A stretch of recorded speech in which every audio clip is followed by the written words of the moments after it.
Setting the charges in solid waste disposal scheme. War of words over the Occupy Central movement. And the Syrian government to call ceasefire amid stalemate in civil war.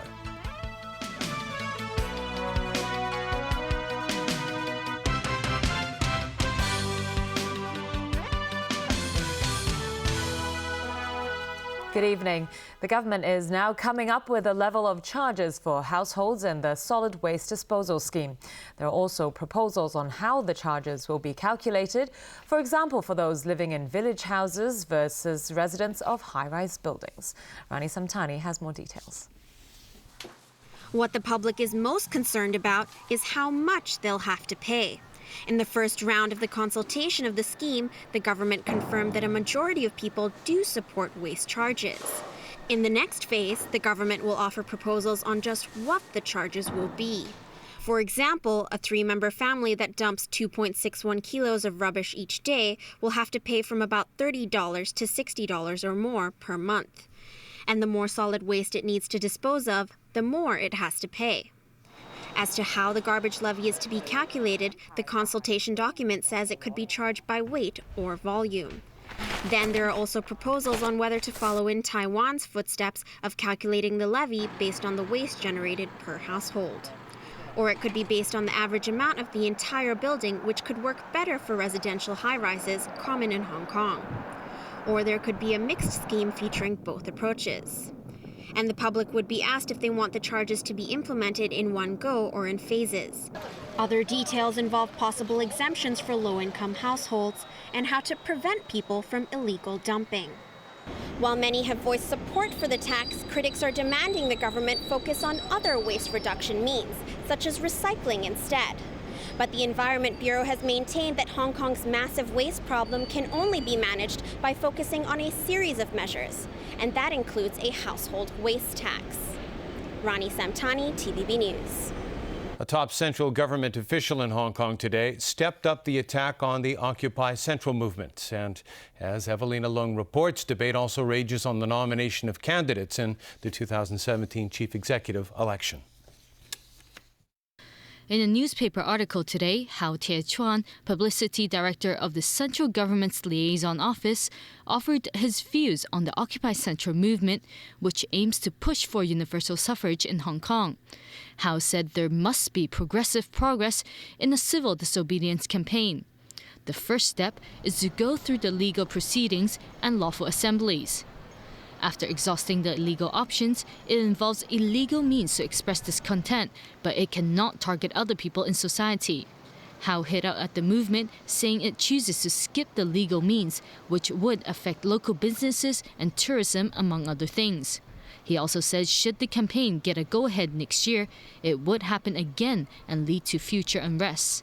Joseph Tsang of the Alliance for True Democracy hit back at the Beijing officials' comments, saying they would not even have to consider the Occupy Central movement if the government comes up with a reasonable constitutional reform proposal.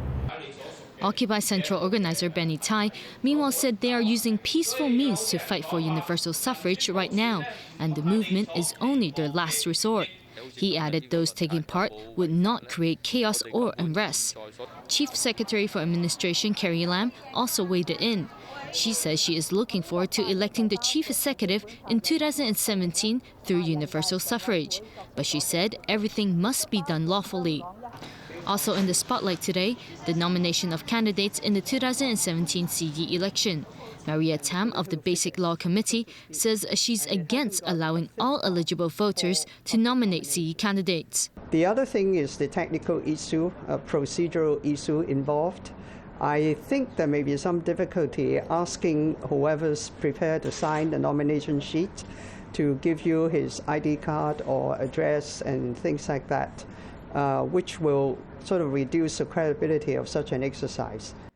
She says the nomination process is already in place and she does not see changes to it. Evelina Leung, TVB News. Taiwan is on high alert as Super Typhoon Usagi poses a threat to the island, and the storm could affect Hong Kong later in the weekend. Bad weather has been battering southern Taiwan for much of the day.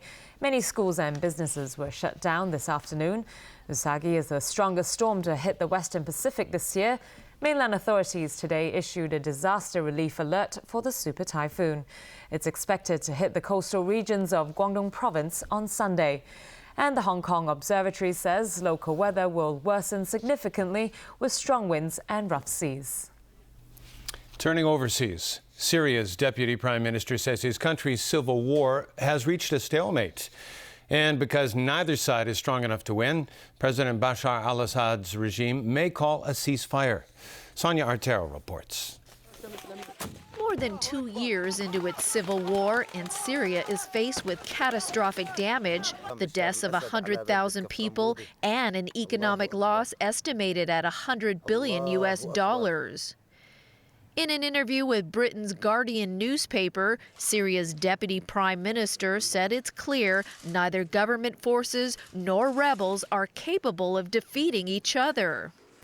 As a result, Qadri Jamil insists the Syrian government is serious about calling a ceasefire and launching a peaceful political process to allow Syrian people self-determination. But before talking about peace, the U.S. Secretary of State insists the Assad government should confess to gassing its own people to death. The world can decide whether it was used by the regime, which has used chemical weapons before, or whether the opposition secretly went unnoticed into territory they don't control to fire rockets they don't have, containing sarin that they don't possess, to kill their own people. Kerry poured on the pressure, saying it's up to the UN Security Council to rid the world of Syria's chemical weapons. The world is watching to see whether we can avert military action and achieve through peaceful means even more than what those military strikes promised. At a conference on international relations, Russian President Vladimir Putin continued to blame Syrian rebels for last month's deadly gas attack near Damascus. He claims rebels use Soviet-made stock no longer in the Syrian army's inventory. The White House says the sooner the chemical weapons are destroyed, the better. We believe the situation is so serious that action needs to be taken as swiftly as possible so the Assad regime can never use these weapons again.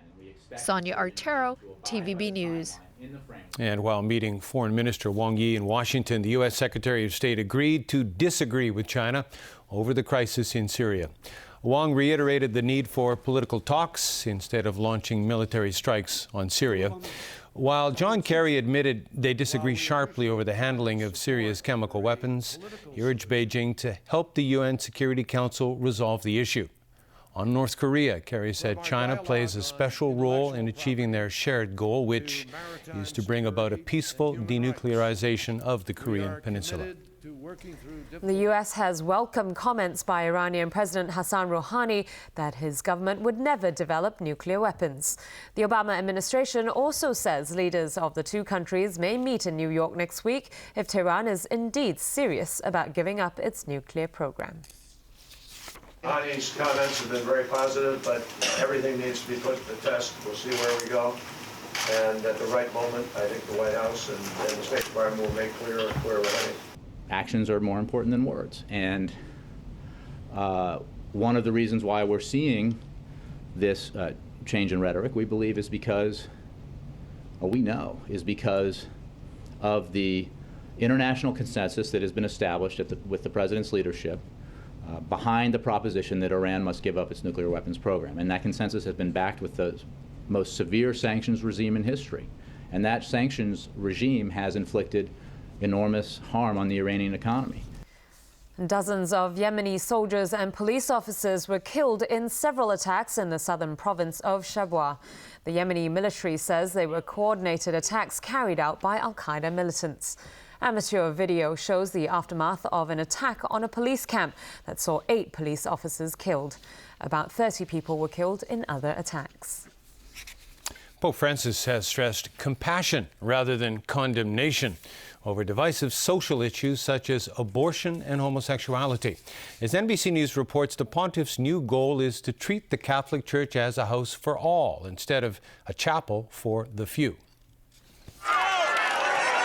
In his short papacy, Pope Francis has preached loudest with gestures, drawing tens of thousands to his weekly audience in the Vatican and millions in Rio, his first overseas trip. Today, it's the Pope's words making headlines as he spells out his vision of the Catholic Church in a remarkably frank interview published in the Jesuit magazine America. We cannot insist only on issues related to abortion, gay marriage, and the use of contraceptive methods. He said the Church must not be obsessed with these issues. We have to find a new balance, otherwise even the moral edifice of the Church is likely to fall like a house of cards. It's certainly a change in tone, and it is certainly a change in approach. We've never had a pope talk to the world like this. It's a remarkable thing. This pope is focused on peace, leading a prayer vigil for Syria earlier this month, highlighting the plight of immigrants. And now reaching out to lapsed Catholics, who, if they were a denomination, would be the second largest religious group in this country, behind practicing Catholics. The Pope urging the clergy to seek out those who've left and listen to their reasons why. This interview follows his impromptu press conference in July on the flight from Rio, when he said, "Who am I to judge?" when asked about a gay priest.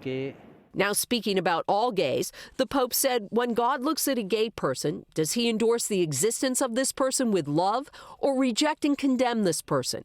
We must always consider the person. I think that there are a lot of Catholics who still go but feel excluded, and now this message that he's given has given an opportunity for them to feel more welcome. Despite this new openness, few expect radical change in this 2,000-year-old institution. It is certainly not saying that there's going to be a historic reversal in the church position or in church teaching, but it is a shift in emphasis that a lot of American Catholics are welcoming. And still to come in the news. Fallout from JP Morgan Chase fine over risky trades. Kai Tak Cruise Terminal holds Expo. And Oracle stays alive in America's Cup.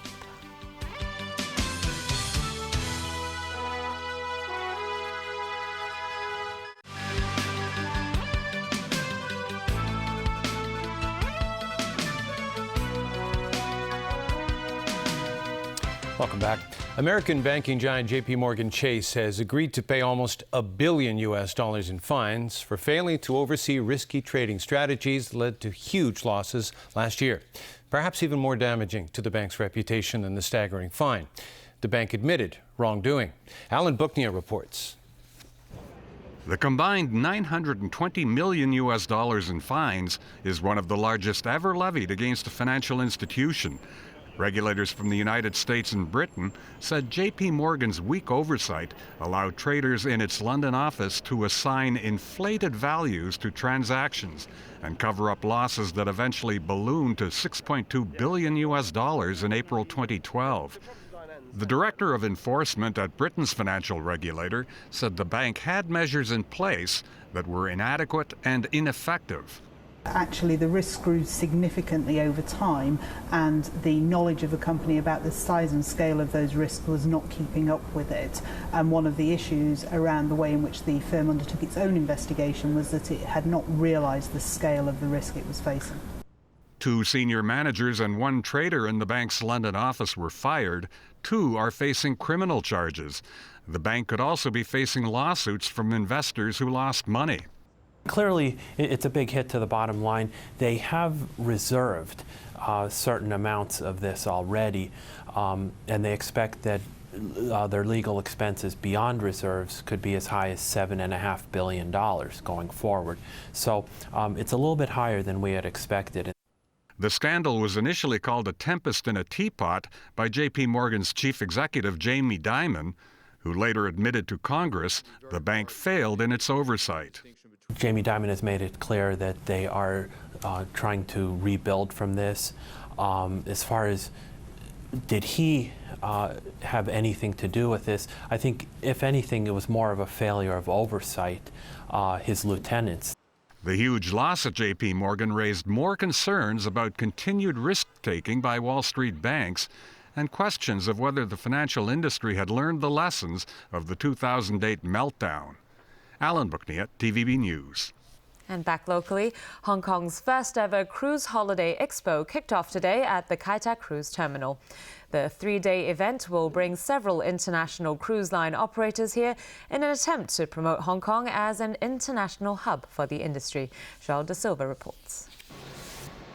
With rainwater leaking through the roof and passengers struggling to find transportation, it was a rough start for the $8.2 billion Kai Tak ferry terminal last June.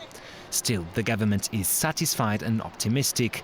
At the opening of the city's first Cruise Holiday Expo, the Secretary for Commerce and Economic Development emphasized that the cruise business is just starting to pick up. I'm quite happy to announce that from October onward into the end of next year, we will have 35 cruises coming through Hong Kong, and this is currently the status.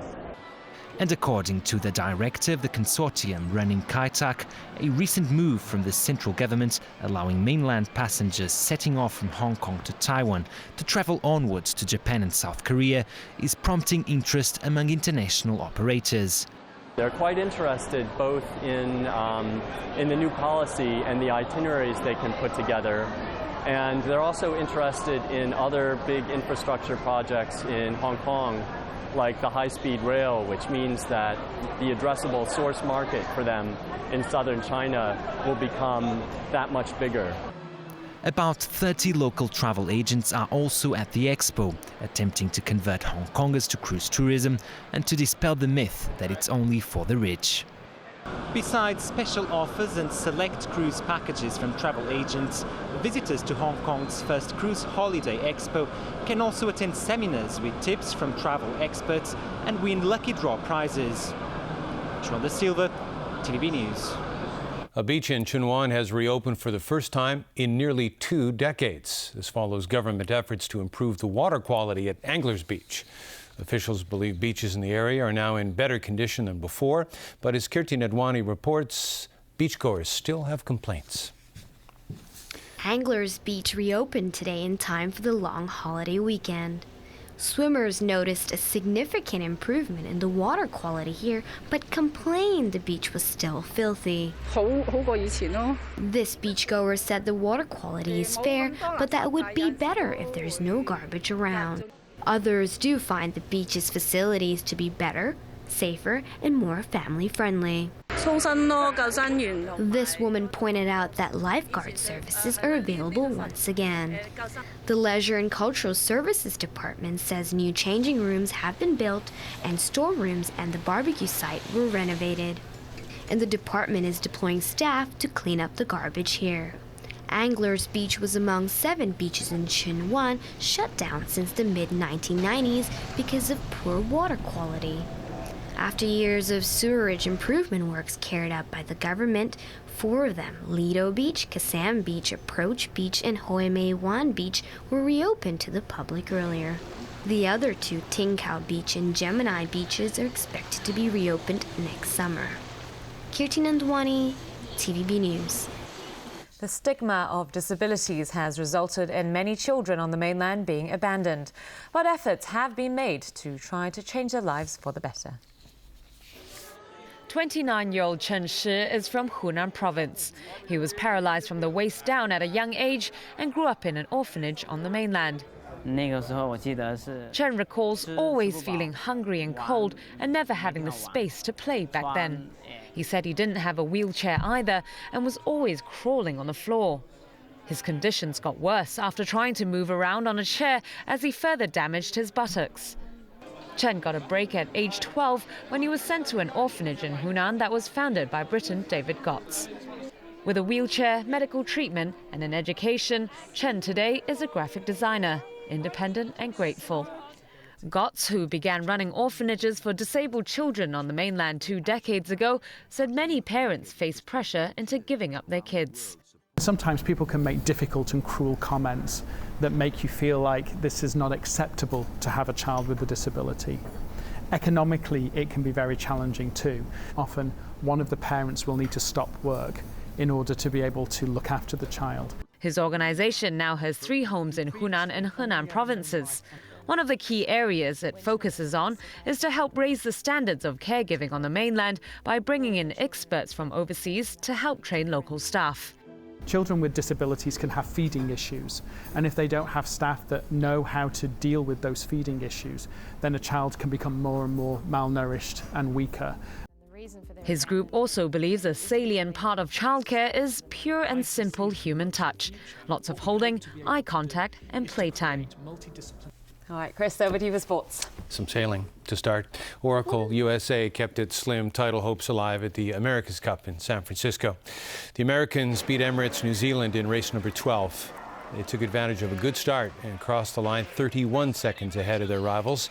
However, the cup holders still trail the Kiwis 8-2.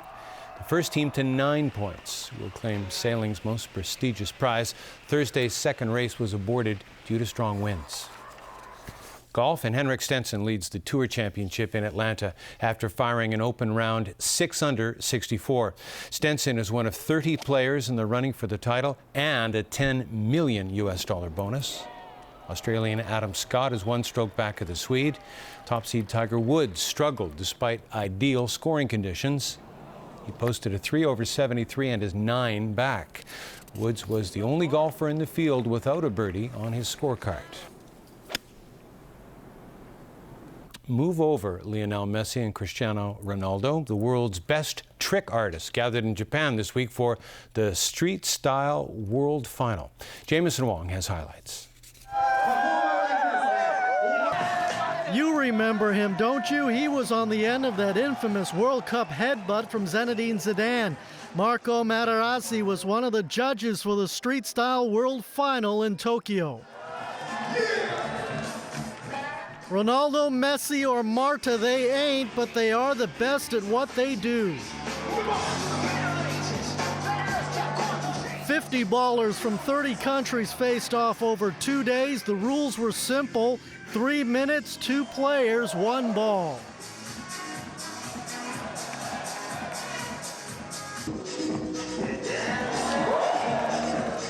The men's final came down to Poland's Simon Salski and Argentina's Carlos Icono. Salski picking up a nice trophy and likely a few bucks for the effort. The women were also representing Kitty Shizaz of Hungary with a little more pizzazz on this night. Jameson Wong, TVB News.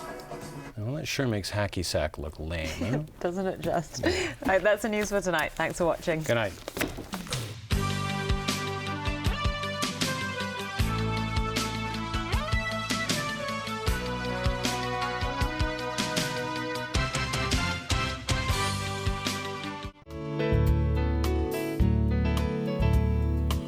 Hello everyone, it was mainly fine and very hot during the day today. At 5 p.m., Super Typhoon Usagi was centered about 690 kilometers north-northeast of Manila. It is forecast to move towards the Luzon Strait. Today's temperatures range from 27.2 to 32.5 degrees, and the current temperature is 31.2 degrees Celsius. The fire danger warning and the very hot weather warning is now in force. So Freddie, how's the weather tomorrow? Oh.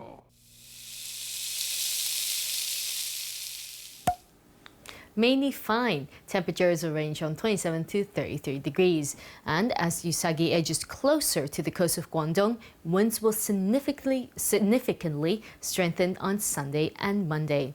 Tomorrow's API is forecast at 35 to 90 and the pollution level will range from medium to high.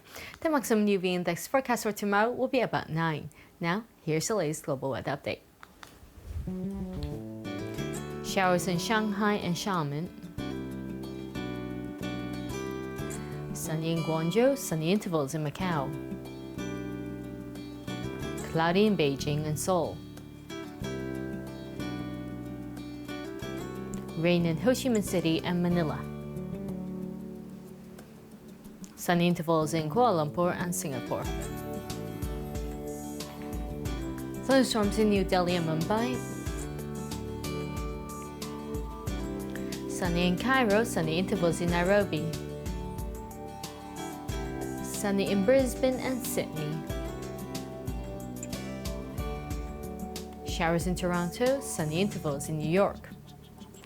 Cloudy in Vancouver and San Francisco. Cloudy in London, Amsterdam and Frankfurt. And that's the weather. Have a great evening.